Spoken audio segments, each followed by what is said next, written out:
வணக்கம். நீங்கள் இணைந்திருப்பது உதய டிஜிட்டல் வலையொலியின் இரவு நேர பிரதான செய்திகளுடன். செய்தி தொகுப்பு உதய டிஜிட்டல் செய்தி பிரிவு. செய்திகள் வாசிப்பவர் லிஷா தரணேஸ்வரன். யாழ்ப்பாணம் குருநகர் கடற்கரை பகுதியிலிருந்து 4 டைனம் வெடிமருந்துகள் கைப்பற்றப்பட்டுள்ளன. யாழ்ப்பாணம் விசேட அதிரடிப்படையினருக்கு கிடைத்த தகவலுக்கு அமைய சம்பவ இடத்திற்கு விரைந்த விசேட அதிரடிப்படையினர் அந்த வெடிமருந்துகளை கைப்பற்றியுள்ளனர். சான்று பொருட்கள் யாழ்ப்பாணம் போலீஸ் நிலையத்தில் ஒப்படைக்கப்பட்டுள்ளன. யாழ்ப்பாணம் போலீசார் மேலதிக விசாரணைகளை முன்னெடுத்துள்ளனர். யாழ்ப்பாணம் தெல்லிப்பளை ஆதார மருத்துவமனையில் நிலவும் நிர்வாக முறைகேட்டை கண்டித்தும் புற்றுநோய் பிரிவை வினைத்திறனாக இயக்குவதற்கும் வழிவகைகளை ஏற்படுத்துமாறு கோரியும் நாளைய தினம் கவனவீர்ப்பு போராட்டத்தில் ஈடுபடுவதற்கு அரசு மருத்துவ அதிகாரிகள் சங்கம் தீர்மானித்துள்ளது. இது தொடர்பில் அரசு மருத்துவ அதிகாரிகள் அனுப்பி வைத்த செய்தி குறிப்பில் உள்ளதாவது: தெல்லிப்பளை மண்ணின் புகழ்பூத்த தெல்லிப்பளை மருத்துவமனை போர் மற்றும் இடம்பெயர்வுகளை கண்ட போதிலும் யாழ்ப்பாணம் போதனா மருத்துவமனைக்கு அடுத்ததாக வடக்கு மாகாண மக்களால் அதிகம் பயன்படுத்தப்படும் மருத்துவமனையாக காணப்படுகின்றது. அத்துடன் விசேட பிரிவுகளாக மனநல மருத்துவ பிரிவு மற்றும் புற்றுநோய் பிரிவுகளை தன்னகத்தை கொண்டு அளப்பெரும் மருத்துவ பணியை ஆற்றி வருகின்றது. ஆனால் கடந்த 2 வருடங்களாக வினைத்திறனற்ற மருத்துவமனை நிர்வாகியின் பொறுப்பற்ற செயற்பாடுகள் காரணமாக மருத்துவமனையில் பல்வேறு நிர்வாக சிக்கல்கள் இடம்பெறுகின்றன. அத்துடன் மருத்துவமனை ஊழியர்களின் பாதுகாப்பும் உறுதிப்படுத்தப்படவில்லை. இது தொடர்பாக மாகாணம் மற்றும் மத்திய சுகாதார உயர்மட்டங்களுக்கு தெரியப்படுத்தியிருந்தோம். ஆனால் இன்று வரை ஆக்கப்பூர்வமான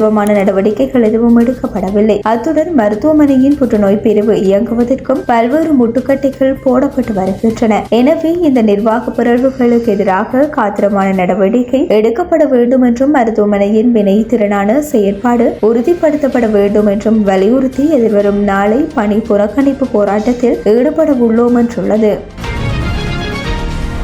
முல்லைத்தீவு முள்ளியவளி பகுதியில் திடீரென தனியார் காணி ஒன்றில் உருவாக்கப்பட்ட பௌத்த விகாரை வடிவிலான உருவம் இனம் தெரியாத நபர்களினால் அகற்றப்பட்ட சம்பவம் ஒன்று இடம்பெற்றுள்ளது. முள்ளியவளி வித்யானந்தா கல்லூரிக்கு அருகில் தனியார் காணி ஒன்றில் 2 நாட்களுக்கு முன்னர் இரவோடு இரவாக பௌத்த சமயத்தை போதிக்கும் வகையில் மஹிந்த தேரரின் இலங்கை வருகையும் பௌத்த மதத்தினை ஸ்தாபித்தலும் என தலைப்பிடப்பட்டு காட்சிப்படுத்தப்பட்டிருந்தது. இவ்வாறு இருக்கையில் நேற்றிரவு இனம் தெரியாதோரால் காட்சிப்படுத்தப்பட்ட பதாதை கிழித்தெறியப்பட்டிருப்பதும் குறிப்பிடத்தக்கது. நாடளாவிய ரீதியில் நேற்று போலீசாரால் மேற்கொள்ளப்பட்ட விசேட சுற்றி வளைப்பு நடவடிக்கையின் போது 344 பேர் போதைப் பொருட்களுடன் கைது செய்யப்பட்டுள்ளதாக போலீஸ் ஊடக பிரிவு தெரிவித்துள்ளது. அதன்படி கெரோயின் போதைப் பொருளுடன் 109 பேரும், ஐஸ் போதைப் பொருளுடன் 117 பேரும், கஞ்சா போதைப் பொருளுடன் 116 பேரும், மாவா போதைப் பொருளுடன் 2 பேரும் போலீசாரால் கைது செய்யப்பட்டுள்ளனர். இது விசேட சுற்றி வளைப்பு நடவடிக்கையின் போது 157 கிராம் 430 மில்லி கிராம் கெரோயின் போதைப் பொருளும் 199 கிராம் 338 மில்லி கிராம் ஐஸ் போதைப் பொருளும் 3 கிலோ 912 கிராம் 540 மில்லி கிராம் கஞ்சா போதைப் பொருளும் 25 கிராம் 70 மில்லி கிராம் மாவா போதைப் பொருளும் போலீசாரால் கைப்பற்றப்பட்டதாக போலீஸ் ஊடக பிரிவு மேலும் தெரிவித்துள்ளது.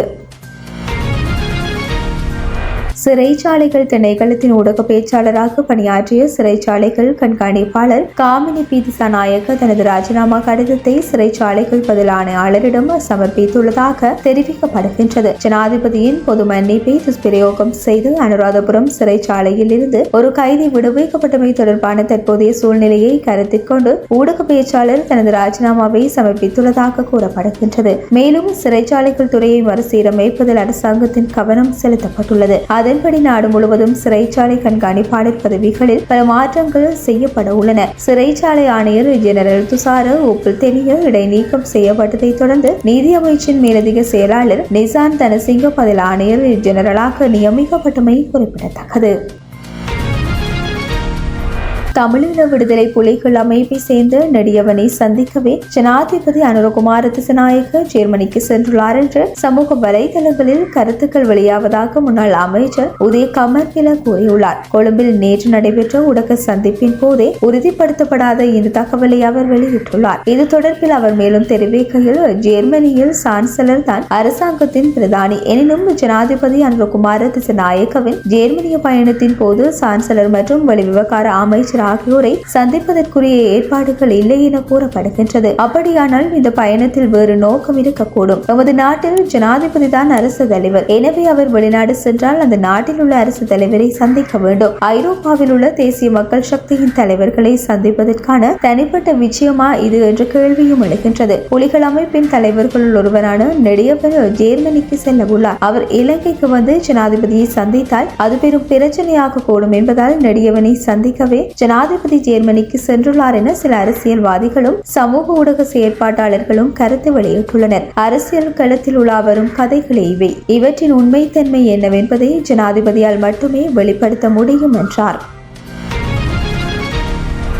இலங்கை சுங்கத்திலிருந்து பரிசோதனை செய்யப்படாமல் விடுவிக்கப்பட்டுள்ள 323 கொள்கலன்கள் தொடர்பான உண்மைத்தன்மையை மறைப்பதற்கு ஜனாதிபதியும் முற்பட்டுள்ளார். அதனாலே ஊழல் இடம்பெறும் அரசு துறைகளை பெயரிடும் போது ஜனாதிபதி இலங்கை சுங்கத்தை தெரிவிக்காமல் விட்டார். சுங்கம் நிதி அமைச்சின் கீழ் இருப்பதால் ஜனாதிபதி திட்டமிட்டு அதனை மறைத்துள்ளார் என ஐக்கிய மக்கள் சக்தி நாடாளுமன்ற உறுப்பினர் முஜிபுர் ரஹ்மான் தெரிவித்தார். ஐக்கிய மக்கள் சக்தி கட்சி காரியாலயத்தில் நேற்று இடம்பெற்ற செய்தியாளர் சந்திப்பில் கலந்து கொண்டு கருத்து தெரிவிக்க அவர் இவ்வாறு தெரிவித்துள்ளார். தொடர்ந்தும் தெரிவித்த அவர் இலங்கை சுங்கத்திலிருந்து எந்தவித பரிசோதனையும் இல்லாமல் விடுவிக்கப்பட்ட 323 கொள்கலன்கள் தொடர்பில் பல்வேறு கருத்துக்கள் தெரிவிக்கப்பட்டு வருகின்றன. ஆனால் அரசாங்கம் இது தொடர்பில் இந்த அறிவிப்பையும் விடுவிக்காமல்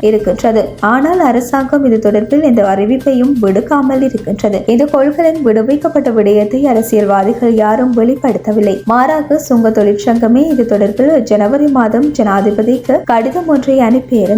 அதில் கட்டாயம் பரிசோதனை செய்யப்பட வேண்டும் என இனம் காணப்பட்டிருந்த 323 கொள்கலன்கள் பரிசோதனையின்றி விடுவிக்கப்பட்டுள்ளதாகவும் அது தொடர்பில் நடவடிக்கை எடுக்க வேண்டும் எனவும் அதில் தெரிவிக்கப்பட்டுள்ளது. சுங்க தொழிற்சங்கம் ஜனாதிபதிக்கு அனுப்பிய கடிதத்தை அடுத்து இது தொடர்பில் ஏனைய தரப்பினருக்கும் இவ்வாறான சம்பவம் ஒன்று இடம்பெற்றிருப்பதை தெரிந்து கொள்ள முடியுமாக இருந்தது. ஆனால் இச்சம்பவம் இடம்பெற்று 6 மாதங்களுக்கு பின்னர் சுங்கத்தின் பணிப்பாளர் ஒருவர் கடந்த வாரம் ஊடக சந்திப்பொன்றை நடாத்தி குறித்த கொள்கலன்களை விடுவிப்பில் எந்தவித மோசடியும் இடம்பெறவில்லை எனவும் அது தொடர்பில் மேலிடத்தில் இருந்து யாரும் அறிவிக்கவில்லை என்றும் அந்த கொள்கலன்களில் இருந்து பொருட்கள் என சில பொருட்களின் பட்டியலையும் தெரிவித்திருந்தார். ஆனால் குறித்த அதிகாரிக்கு கீழ் பணிபுரியும் ஊழியர்களே மோசடி இடம்பெற்றுள்ளதாக தெரிவித்து ஜனாதிபதிக்கு கடிதம் அனுப்பியிருக்கின்றார். அதே நேரம் இந்த சம்பவம் இடம்பெற்றது. இது தொடர்பில் பலரும் வினவிய போது எந்த பதிலையும் தெரிவிக்காமல் இருந்த சுங்க பணிப்பாளர் 6 மாதங்களுக்கு பின்னர் குறித்த கொள்கலன்களில் ஆபத்தான பொருட்கள் எதுவும் இல்லை என தெரிவிப்பதை எவ்வாறு உறுதிப்படுத்த முடியும்? ஏனெனில் தற்போது அந்த பொருட்கள் விடுவிக்கப்பட்டு முடிந்துள்ளன. அதே நேரம் அனுராதபுரத்தில் இடம்பெற்ற தேசிய பொசன் தினத்தில் கலந்து கொண்டு உரையாற்றிய ஜனாதிபதி ஊழல் மோசடி இடம்பெறும் அரசு துறைகளை பெயரிட்டு குறிப்பிட்டிருந்தார். ஆனால் அதில் சுங்க திணைக்களத்தில் இடம்பெற்ற 323 கொள்கலன் விடுவிப்பு தொடர்பில் எதுவும் தெரிவிக்கவில்லை. ஜனாதிபதி இதனை வேண்டுமென்றே மறைத்திருக்க வேண்டும். ஏனெனில் சுங்கம் ஜனாதிபதியின் நிதி அமைச்சின் கீழே இருக்கின்றது. அதனாலே சுங்க தொழிற்சங்கம் இது தொடர்பில் ஆரம்பமாக ஜனாதிபதிக்கு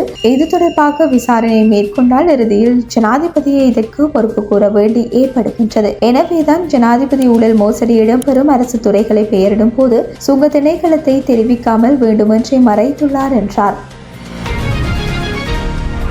சமூக தொடர்பில் பொறுப்பு கூற வேண்டிய நிறுவனங்கள் வீழ்ச்சி அடைந்துள்ளன. குற்றங்களை தடுக்க வேண்டிய போலீஸ் சேவையில் ஒரு சிலர் குற்றவாளிகளை பாதுகாக்கின்றனர். சிறைச்சாலை தலைமையகம் சட்டவிரோதமான முறையில் கைதிகளை விடுவித்துள்ளது. சிறந்த மாற்றத்துக்கு அனைவரும் தயாராக வேண்டும் என்று ஜனாதிபதி அனுரகுமார திசுநாயக்க தெரிவித்துள்ளார். அவர் மேலும் தெரிவித்துள்ளதாவது: சட்டவிரோதமான வெளிநாட்டு கடவுச்சீட்டு விநியோகத்தை தடுப்பது குடிவரவு மற்றும் குடியகல்வு திணைக்களத்தின் பிரதான பொறுப்பாகும். ஆனால் அந்த குடிவரவு மற்றும் குடியகல்வு திணைக்களம் பாதாள குழுக்களின் தலைவர்களுக்கு சட்டவிரோதமான முறையில் வெளிநாட்டு கடவுச்சீட்டு வழங்கியுள்ளது. சிறை கைதிகளுக்கு தேவையான வசதிகள் மற்றும் பாதுகாப்பை வழங்குவது சிறைச்சாலை தலைமையகத்தின் பிரதான பொறுப்பாகும். ஆனால் அந்த திணைக்களம் சட்டவிரோதமான முறையில் கைதிகளை விடுவித்துள்ளது. வீழ்ச்சி அடைந்துள்ள நிறுவன கட்டமைப்பை முதலில் மறுசீரமைக்க வேண்டும். சமூக கட்டமைப்பு முழுமையாக வீழ்ச்சி அடைந்துள்ளது. சமூகம் மற்றும் சமூக கட்டமைப்பிலான நிறுவனங்களை மீண்டும் கட்டியெழுப்ப வேண்டும். வரலாற்று சிறப்புகளை மாத்திரமே குறிப்பிட்டுக் கொண்டிருந்தால் சமூகம் என்ற ரீதியில் முன்னேற்றம் அடைய முடியாது. சமூக கட்டமைப்பில் சிறந்த மாற்றத்தை ஏற்படுத்த கடுமையான தீர்மானங்களை எடுக்க வேண்டும். அவற்றை முறையாக அமல்படுத்த வேண்டும். சிறந்த மாற்றத்துக்கு அனைவரும் தயாராக வேண்டும் என்றார். நாடு முழுவதும் பரவி வரும் COVID-19 நோய் தொற்றினால் பாதிக்கப்பட்ட 2 பேர் உயிரிழந்துள்ளதாக தெரிவிக்கப்பட்டுள்ளது. சுகாதார மேம்பாட்டு பணியகத்தில் நடைபெற்ற ஊடகவியலாளர் சந்திப்பில் பேசிய வயம்பு மருத்துவ பீடத்தின் முதன்மை மருத்துவ பேராசிரியர் துசாந்த மெதகெதர இதனை தெரிவித்துள்ளார். வைரலஜி நிறுவனத்தின்படி இலங்கையில் சுவாச நோய்களில் 9% முதல் 13% வரை தற்போது புதிய COVID-19 வகை நோயால் பாதிக்கப்பட்டுள்ளனர். இந்த கோவிட் தொற்று மிக குறைந்த தீவிர நிலையில் உள்ளது. தீங்கு விளைவிக்கும் விளைவுகள் மிக குறைவாகவே உள்ளது. எனினும் பலவீனமான நோய் எதிர்ப்பு சக்தி கொண்டு 65 வயதுக்கும் மேற்பட்ட நோயாளிகளுக்கு இது தீவிரமாக இருக்கலாம். அத்தகையவர்கள் மிகுந்த அவதானத்துடன் இருக்க வேண்டும். இலங்கையில் 2 உயிரிழப்புகள் பதிவாகியுள்ளன. உயிரிழந்த 2 பாதிக்கப்பட்டவர்கள். அதை தவிர தற்போது எங்களுக்கு ஒரு தீவிரமான நிலை இல்லாததால் தேவையில்லாமல் அச்சமடைய தேவையில்லை எனவும் அவர் மேலும் தெரிவித்துள்ளார். இத்துடன் உதயம் டிஜிட்டல் வலையொலியின் இரவு நேர பிரதான செய்திகள் நிறைவடைகின்றன. தொடர்ந்தும் நாளை காலை நேர செய்தி சுருக்கத்துடன் இணைந்திருங்கள். வணக்கம்.